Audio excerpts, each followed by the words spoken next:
प्यारे बच्चों, आपने इकाई फर्स्ट के जो मैंने वीडियो डाले थे होप सो देखे ही होंगे। अगर नहीं देखे तो प्लेलिस्ट में जाके आप उन्हें देख लीजिए। आज हम इकाई 2 शुरू करने जा रहे हैं। इकाई 2 का चैप्टर है ओम का नियम तथा प्रतिरोध। अब इकाई का नाम विद्युत धारा है, तो विद्युत धारा होती क्या है? आवेश प्रवाह की दर को विद्युत धारा कहते हैं। आवेश प्रवाह की दर को क्या कहते हैं? विद्युत धारा कहते हैं।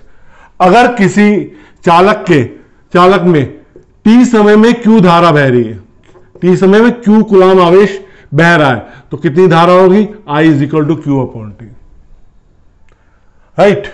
अब इसका मात्रक क्या होता है? एम्पियर। 1 एम्पियर किसके बराबर हो गया? 1 कूलम अपॉन 1 सेकेंड। अगर 1 सेकेंड में किसी चालक के से 1 कूलम आवेश प्रवाहित हो रहा है, तो उसमें बहने वाली धारा क्या होगी? 1 एम्पियर होगी। सब अगर n मुक्त इलेक्ट्रॉन किसी चालक में बह रहे हैं, तो Q कितना हो जाएगा? Ne, n मुक्त इलेक्ट्रॉन। तो I इज इक्वल टू कितना हो जाएगा? Ne upon T. E का मान कितना होता है? 1.6 इंटू 10 की पावर -19 कूलम। धारा कैसी राशि है? धारा में परिमाण भी होता है, दिशा भी होती है। तो हम कहेंगे धारा एक सदिश राशि है, क्योंकि हम तो सदिश राशि की परिभाषा से ऐसे समझते हैं। लेकिन धारा एक अदिश राशि है। कैसे अदिश राशि है? देखिए, धारा अदिश राशि है। कैसी राशि है? अदिश राशि। परिमाण और दिशा होने के बाद भी अगर हम किसी जंक्शन पर, जैसे जंक्शन बना 2 एम्पियर, यहां से 3 एम्पियर धारा आई, जंक्शन बना, ये क्या हो गया? 5 एम्पियर। ये सिंपल बीजगणितीय योग चला। 2 + 3 5। अगर ये सदिश राशि होती तो ये घटकों में वियोजित होकर हमें आंसर मिलता। दूसरा, अगर हम धारा की दिशा को बदलते, अगर ये सदिश राशि है तो उसका परिमाण बदलना चाहिए। यहां 2 एम्पियर धारा आ रही है, किसी भी बहने वाले तार, जो धारा बह रही है तार में, किसी भी स्थान पर धारा 2 एम्पियर ही है। कैसे? अगर ये एक सदिश राशि A है, अगर मैं इसकी दिशा विपरीत करता हूं ना, तो ये नेगेटिव हो जाएगी, ऋणात्मक हो जाएगी। नेक्स्ट टॉपिक आता है धारा घनत्व। ये यदि किसी चालक पर, चालक के क्रॉस सेक्शन मतलब क्षेत्रफल पर धारा एक समान रूप से बह रही है, हर बिंदु पे धारा समान है, तो उस चालक के एक बिंदु पे बहने वाली धारा तथा उस बिंदु के क्षेत्रफल के अनुपात को धारा घनत्व कहते हैं। J इज इक्वल टू क्या हो गया? I अपॉन ए। फिर सुनिए, यदि किसी चालक पे धारा एक समान रूप से बह रही है, हर बिंदु पे धारा समान है, तो बहने वाली धारा तो चालक के पृष्ठ के एक बिंदु के क्षेत्रफल के अनुपात को धारा घनत्व कहते हैं। ये कैसी राशि है? सदिश राशि है। इसकी दिशा वही होती है जो धनात्मक आवेश की होती है। इसका मात्रक क्या है? एम्पियर प्रति मीटर स्क्वायर। ये चालक के एक बिंदु का लाक्षणिक गुण है, ना कि पूरे चालक का, इसलिए सदिश राशि है। अब हमने इलेक्ट्रॉनों का मॉडल अध्याय 1 में अध्ययन किया था, उसे अब डिटेल में ज्यादा नहीं जाएंगे। हम जानते हैं मुक्त इलेक्ट्रॉन कौन से होते हैं? संयोजी इलेक्ट्रॉनों को जो जरा सी ऊर्जा दे दी जाती है वो मुक्त इलेक्ट्रॉन हो जाते हैं।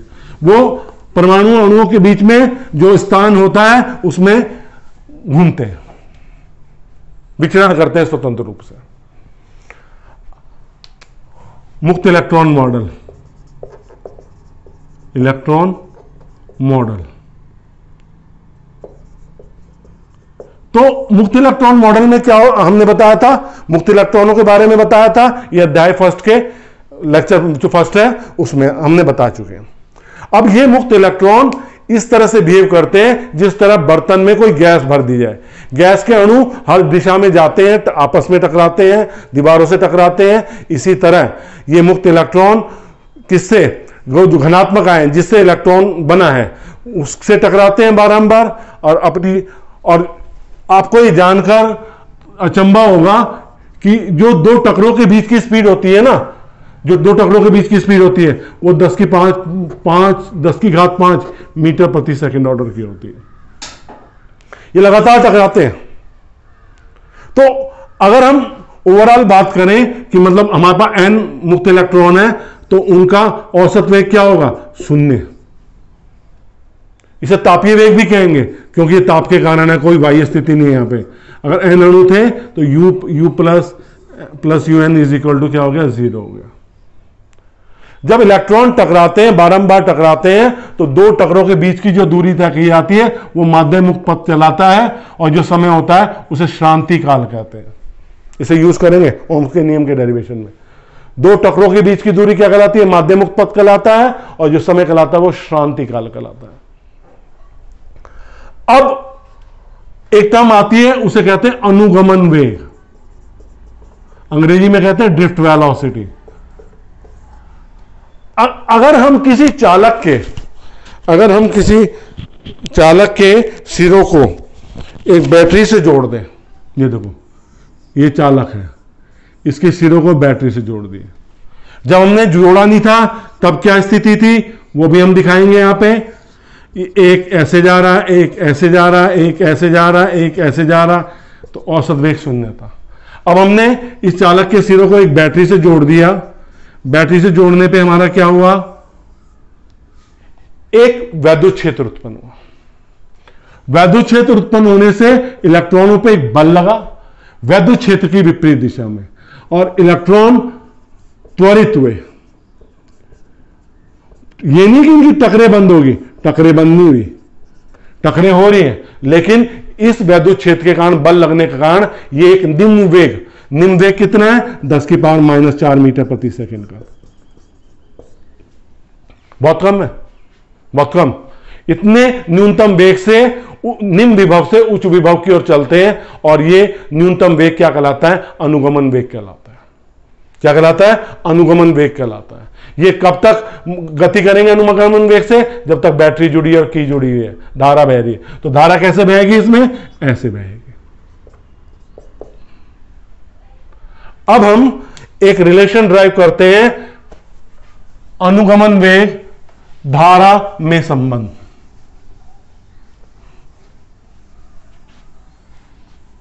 मतलब I अनुगमन वेग Vd व I में संबंध। Vd क्या है यहां पे? अनुगमन वेग, I क्या है? धारा। हमने एक चालक लिया जिसमें प्रति एकांक आयतन में मुक्त इलेक्ट्रॉनों की संख्या n है। प्रति एकांक आयतन में मुक्त इलेक्ट्रॉनों की संख्या, राइट। इसके सिरों को बैटरी से जोड़ दिया। एक बैटरी से जोड़ने पर जब की को क्लोज किया, की को कुंजी को बंद किया, तो एक वैद्युत क्षेत्र उत्पन्न हुआ। इस वैद्युत क्षेत्र के कारण इलेक्ट्रॉन एक न्यूनतम वेग से निम्न विभव से उच्च विभव की ओर चलने लगे। ये निम्न विभव से जब उच्च विभव की ओर चलने लगे तो ऑब्वियस है धारा बहेगी। धारा कैसे बहेगी? इलेक्ट्रॉनों की गति के विपरीत दिशा में। तो आई का मान क्या होगा? Q/T। Ne/T, यह n प्रति एकांक आयतन में मुक्त इलेक्ट्रॉनों की संख्या है। तो किसका आयतन? चालक का आयतन। इसका क्षेत्रफल कितना है? A। इसकी लंबाई कितनी है चालक की? L। तो कितना हो जाएगा ये? Ne/T A × L। आयतन होता है क्षेत्रफल गुणा लंबाई हो गया। Ne/T × A। दूरी क्या हो जाएगी? वेग गुणा समय। T से T कट गया। I = कितना आ गया? NeAVD। धारा घनत्व क्या होता है हमारा? J = कितना होता है? I/A। मान रख दिया NeAVD/A। तो J = कितना आ गया? NeVD। अगर सदिश रूप में लिखूंगा तो कितना आएगा? Vector J = -NeVD vector. अब प्रतिरोध क्या होता है? चालक के भीतर चालक ही आवेश मतलब मुक्त इलेक्ट्रॉनों के पाथ पर रुकावट डालता है। इस रुकावट को क्या कहते हैं? प्रतिरोध कहते हैं। चालक ही अपने भीतर बहने वाले चार्ज कैरियर मतलब जो मुक्त इलेक्ट्रॉन गति कर रहे हैं, बह रहे हैं, उनके मार्ग में रुकावट डालता है। इस रुकावट को क्या कहते हैं? प्रतिरोध कहते हैं। प्रतिरोध।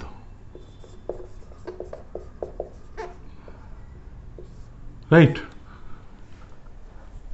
तो यह रुकावट चालक द्वारा डाला जाती है किसके? आवेश चालकों के प्रवाह के दर में। अब आर का एक मान होता है V/I। इसका मात्रक क्या होता है? ओम। क्या होता है? Ohm. 1 ohm is equal to 1 volt upon 1 ampere.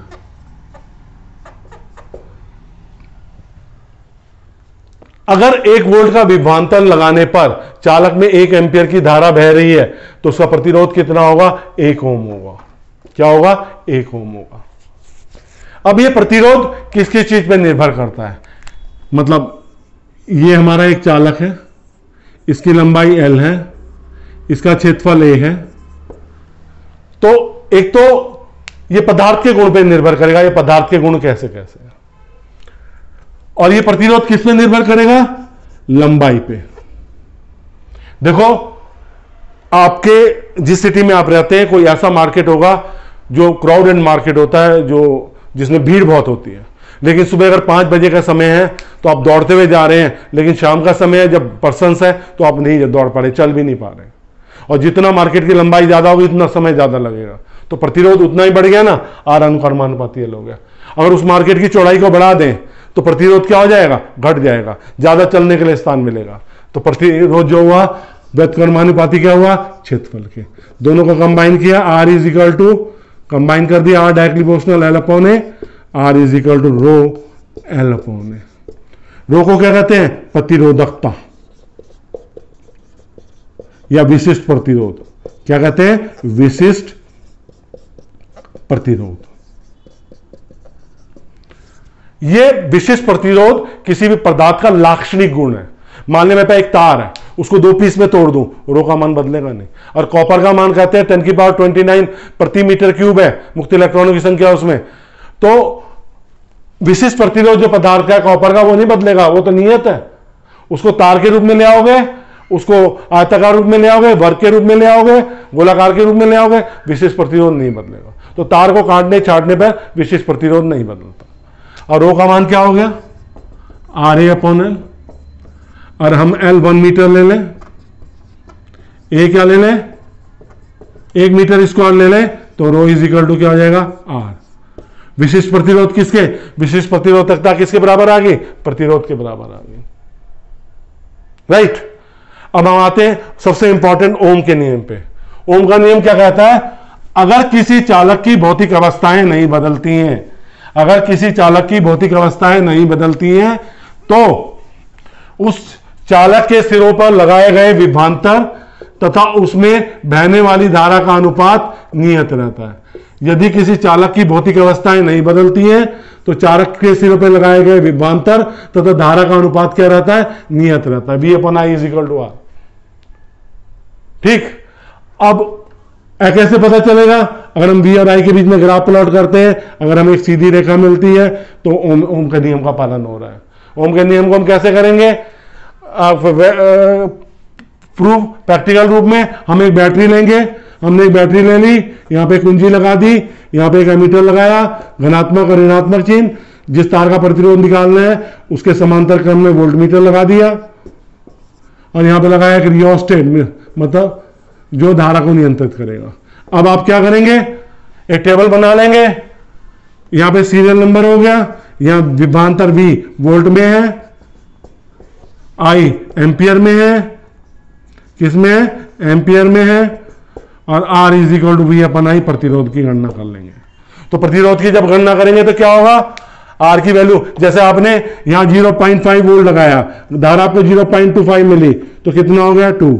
अगर आपने 1 वोल्ट लगाया 0.5 धारा एम्पियर मिली तो ये 2। तो दो जो ओम का जो आपके प्रतिरोध मिल रहा है वो आपको क्या मिल रहा है, नियत मान मिल रहा है, ये बदल नहीं रहा है। तो इसका मतलब प्रतिरोध क्या है, नियत है, ये ओम के नियम को क्या कर रहा है, पालन कर रहा है। ठीक है, अब हम इसके ओम के सूत्र का निगमन करेंगे। ओम के सूत्र का निगमन करने के लिए हम क्या करेंगे, हम एक चालक लेंगे जिसकी लंबाई L है, जिसका अनुप्रस्थ छेद का क्षेत्रफल A है। अब इसमें हम क्या करेंगे, एक बैटरी लगाएंगे। ये हमारा एक चालक है जिसकी लंबाई L है और इसका अनुप्रस्थ काट का क्षेत्रफल कितना है, A है। लंबाई L है और क्षेत्रफल A है।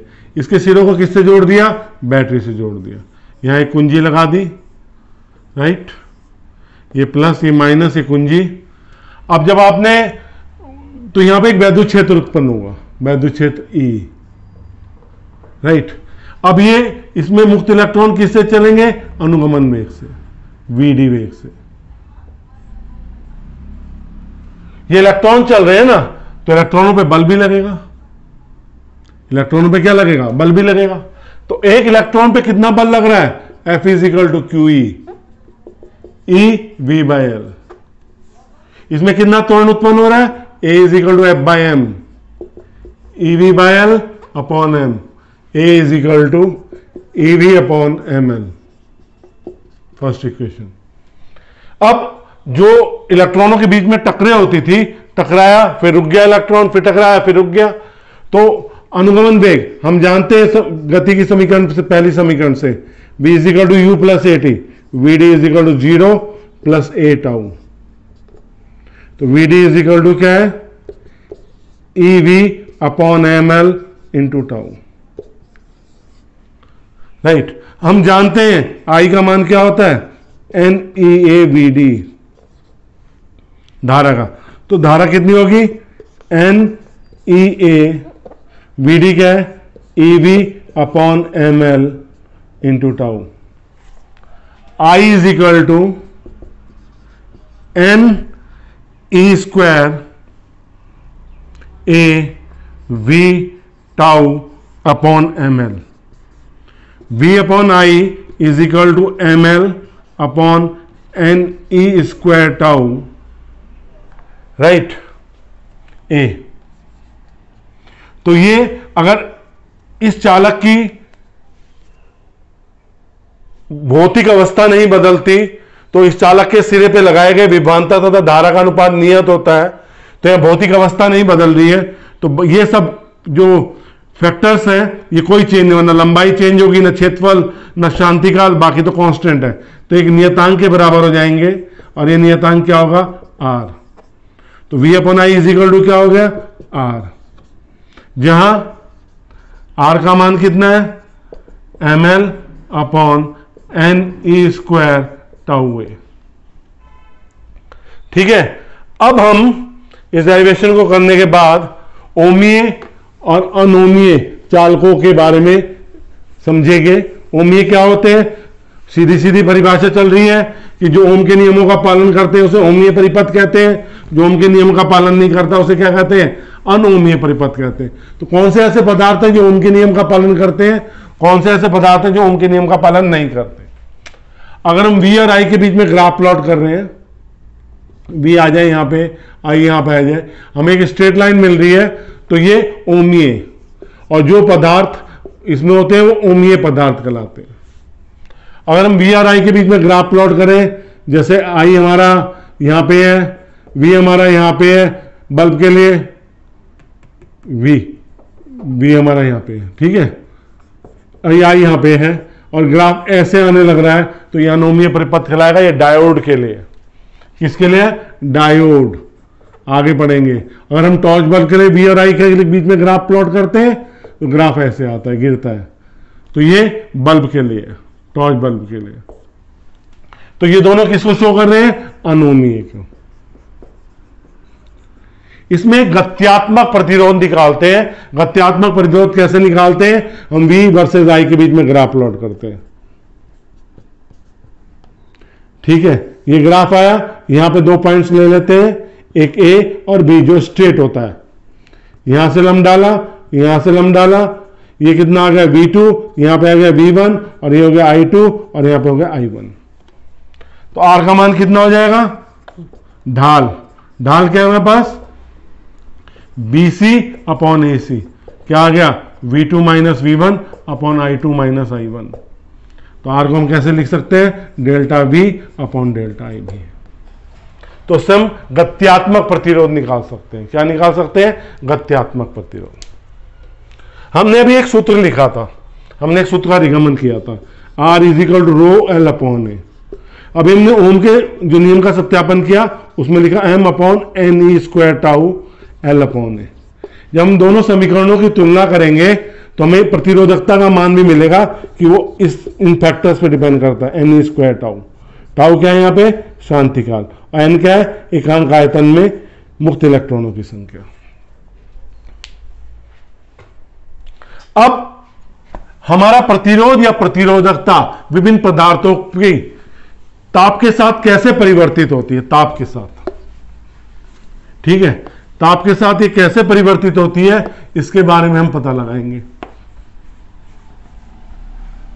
इसके लिए सिंपल सूत्र है RT is equal to R0 1 plus alpha into delta T.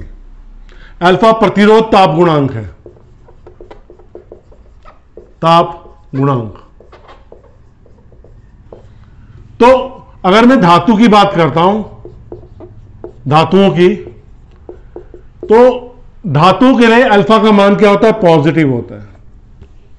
इसका मात्रक प्रति डिग्री सेल्सियस है, राइट। अगर मैं ताप को बढ़ाऊंगा तो समीकरण 1 से प्रतिरोध भी बढ़ेगा, प्रतिरोध बढ़ेगा तो प्रतिरोधकता भी बढ़ेगी।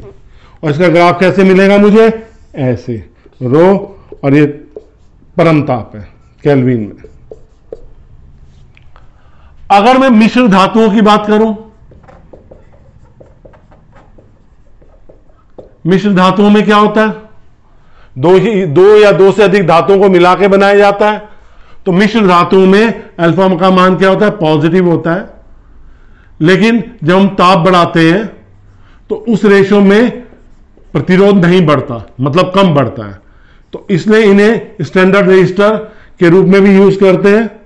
ये ताप है, इसके ग्राफ में एक चीज होती है, 0 से शुरू नहीं होता, क्योंकि इससे हमें पता चलता है कि हमारी धातु कितनी प्योर है, इम्प्योर है। यदि इसका रो का मान 0 केल्विन पे ज्यादा होगा तो धातु जो हमने मिलाई गई है वो अशुद्ध है। अगर शुद्ध होंगी तो रो का मान 0 केल्विन पे क्या होगा, कम होगा। इसके बाद हम आते हैं अर्धचालक पर। अर्धचालक में क्या होता है, ये रो है और ये टी है, ग्राफ ऐसे आता है। तापमान बढ़ाने पर प्रतिरोधकता घटती है। अर्धचालकों में क्यों, अल्फा का मान क्या होता है, ऋणात्मक होता है। जब ताप को बढ़ाते हैं तो प्रतिरोध क्या होता है, घटता है।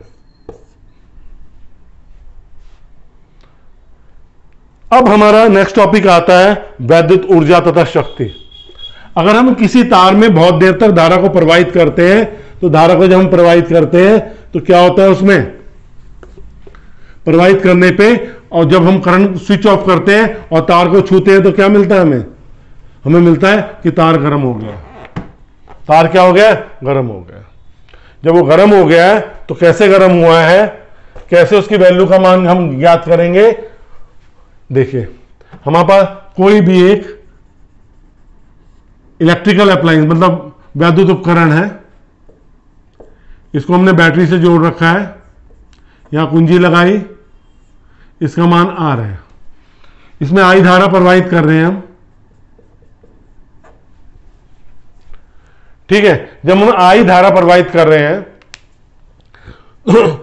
किसी चीज को भी प्रवाह करने के लिए हमें कार्य करना पड़ेगा, और ये हमें कहां से मिल रहा है, लगातार ऊर्जा का ह्रास हो रहा है ना इस वैद्युत उपकरण के में, तो वो ऊर्जा कहां से मिल रही है, सेल से, बैटरी से।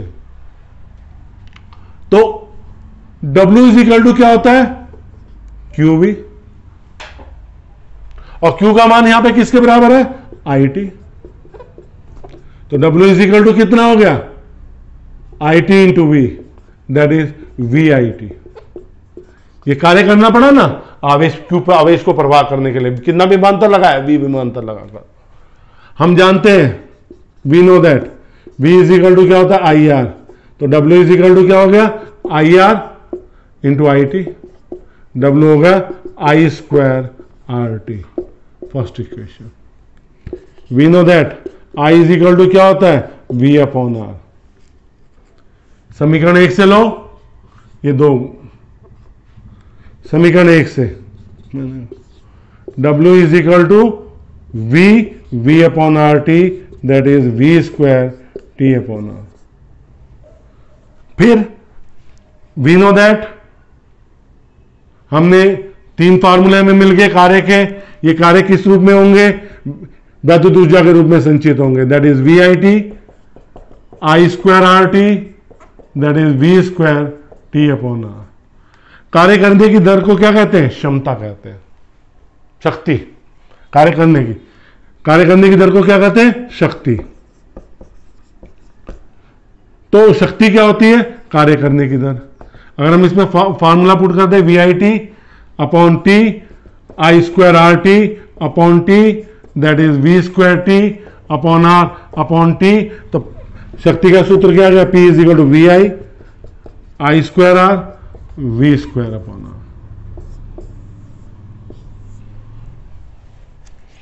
ठीक है साहब। अब हम जो घरों में बिल आते हैं और कभी कभी बिल ज्यादा आ जाता है तो पिताजी बहुत डांटते हैं कि इतनी बिजली कहां कंज्यूम कर रहे हो, हर चीज ऑन रहती है, क्यों नहीं ऑफ करते हो। तो बिजली का बिल आता किस में, ये यूनिट में आता है, 400 यूनिट, 500 यूनिट, 100 यूनिट, 200 यूनिट, जिस हिसाब से आप विद्युत ऊर्जा खर्च करते हैं। तो इसका क्या है, किलोवाट घंटा, इसे किलोवाट आवर भी कहते हैं, 1 यूनिट के। अगर कोई एक अप्लायंस है, वैद्युत उपकरण है जिसकी शक्ति 1 किलोवाट है, 1 घंटे तक यूज करें तो हम कितनी यूनिट वैद्युत ऊर्जा कंज्यूम करेंगे, 1 किलोवाट घंटा। तो अब इसके रिलेशन क्या होगा, 1 किलोवाट में कितने वाट होते हैं, 1000 वाट, और 1 घंटे में कितना होता है, 60 मिनट, और 1 मिनट में 60 सेकेंड। 1000 जूल प्रति सेकेंड इंटू 3600 सेकेंड, 36 गुणा 10 की घात 5 जूल, इतनी ऊर्जा हम कंज्यूम करेंगे। बेटे ये यूनिट मतलब इकाई 2 का पहला चैप्टर खत्म कर दिया इस लेक्चर में। नेक्स्ट लेक्चर में हम बहुत सारी ऐसी चीजें डिस्कस करेंगे जो आपके प्रैक्टिकल में भी है। अगर मेरा पढ़ाना आपको पसंद आ रहा है तो वीडियो को लाइक कीजिए जरूर, और जो अगर सब्सक्राइब नहीं किया है तो इसे सब्सक्राइब जरूर कीजिए। मैं आपको ऐसे ही आसान भाषा में पूरे के पूरे चैप्टर एक वीडियो में देने का प्रयास करता रहूंगा। धन्यवाद।